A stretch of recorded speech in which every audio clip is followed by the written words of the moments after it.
Regresamos a esta edición de Al Cierre en la que estamos analizando el informe anual de la Comisión Económica para América Latina, CEPAL, sobre el estancamiento de la pobreza, de la lucha contra la pobreza en América Latina. Comenzamos con Diego Fernández del Informe Estado de la Región y con Sergio Araya, analista de la Fundación Konrad Adenauer, vía telefónica. Diego, estos datos que hemos analizado aquí bien nos presentan un panorama difícil en algunos casos, pero hay algunas cosas buenas. Sí, sin lugar a dudas es un panorama sumamente complejo, es un contexto de bajo crecimiento económico en América Latina. Estamos hablando de que el 2014 fue del orden del 1.1 y la previsión es que sea incluso menor a un 2% para el 2015, y esto en un contexto de baja recuperación mundial y de aumento de los precios de los alimentos y de los commodities, pues que va a afectar a la región de América Latina. Un contexto además de un déficit fiscal. Particularmente América del Sur en ese caso. En ese sentido, particularmente América del Sur, pero también el aumento de precios afecta a la población más vulnerable de todo el continente. Ahora bien, estamos hablando de un contexto de un déficit fiscal casi generalizado en todos los países de la región y particularmente en Centroamérica, y también pues un contexto donde cada vez importamos más de lo que exportamos, es decir, el balance de cuenta corriente es negativo. En ese sentido nos deja pues un margen de maniobra pues bastante complejo. Ahí la clave está en las políticas sociales, en la capacidad de gestionar políticas sociales adecuadas, para lo cual pues estos informes del Estado de la Nación o de la CEPAL brindan pues un análisis oportuno para cada uno de los tomadores de decisiones en cada uno de los países y particularmente en el tema del aprovechamiento del bono demográfico. Es una oportunidad única, histórica, que nos da la población, la estructura de la población, donde tenemos la mayor cantidad de población económicamente productiva, y lo vamos a tener quizás con diferencias de algunos países por algunos años. En eso es clave la inversión social, particularmente en educación y en salud.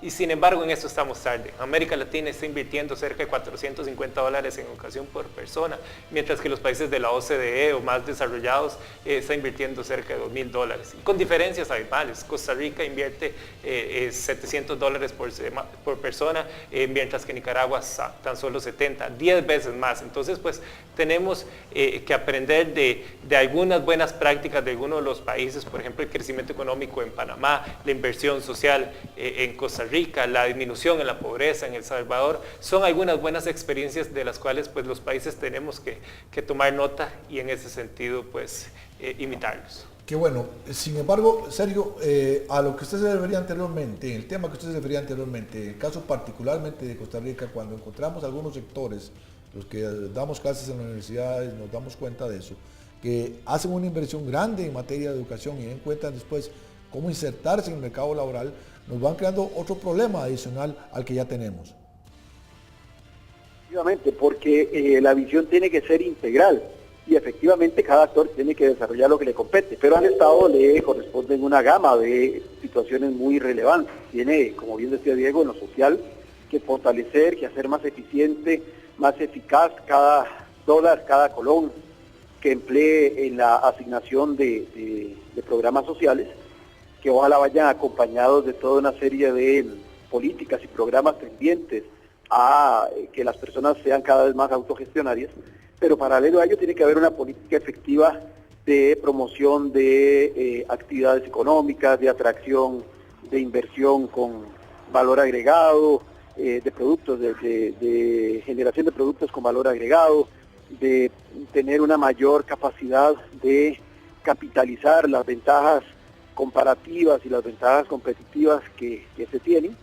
Y escuchando las cifras que decía Diego en el campo específico de la educación, viendo las diferencias tan marcadas que hay, por ejemplo, entre lo que se invierte en educación en Nicaragua y lo que se invierte en Costa Rica, es donde uno también nota que a veces algunos deseos de acelerar algunos procesos de homologación y de integración en el ámbito de lo político realmente no encuentran un asidero en la realidad concreta, porque las asimetrías son radicalmente amplias, son más que evidentes, y verdaderamente es una región que todavía tiene mucho que trabajar, mucho que construir antes de pretender, por ejemplo, un proceso de integración política como algunos jefes de Estado expresaron de alguna forma en la última cumbre de la CELAC celebrada en Costa Rica. Porque ciertamente todos tenemos grandes problemas, solo que unos los tienen más marcados que otros. Al interior de cada país existen también importantes desigualdades.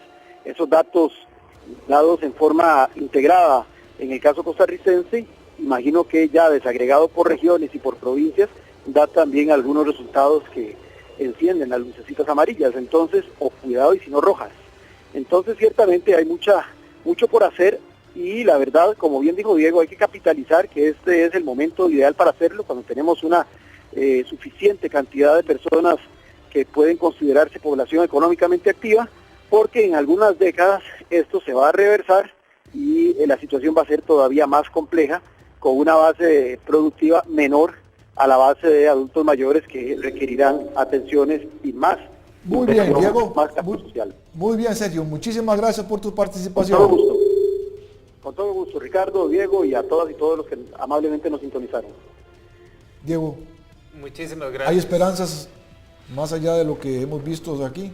Pues lo que hay son desafíos claros Desafíos. y quizás también lo que tiene que haber pues es pues voluntad política y también sabiduría política para emprender las inversiones en los campos que más se requieren, identificar las áreas claves, educación, seguridad, salud, como bien decía Sergio en el tema de la economía, identificar mercados emergentes. Por ejemplo, la región de América Latina ha aumentado el comercio con China con cerca de 23 veces, lo ha multiplicado y ha diversificado lo que es todo. Es parte de la ecuación hoy día, en la actualidad, del desarrollo nuestro, China, inevitablemente. Inevitablemente, y China y la diversificación con otros mercados emergentes, la Unión Europea también sería un socio estratégico, pero es la actividad comercial que nos permite un mayor crecimiento económico para hacer también una mejor y mayor inversión y más eficiente en todo lo que son los programas sociales. Muchas gracias, Diego. Muchas gracias por la invitación. Gracias a todos ustedes y nos vemos la próxima semana en otra edición de Al Cierre.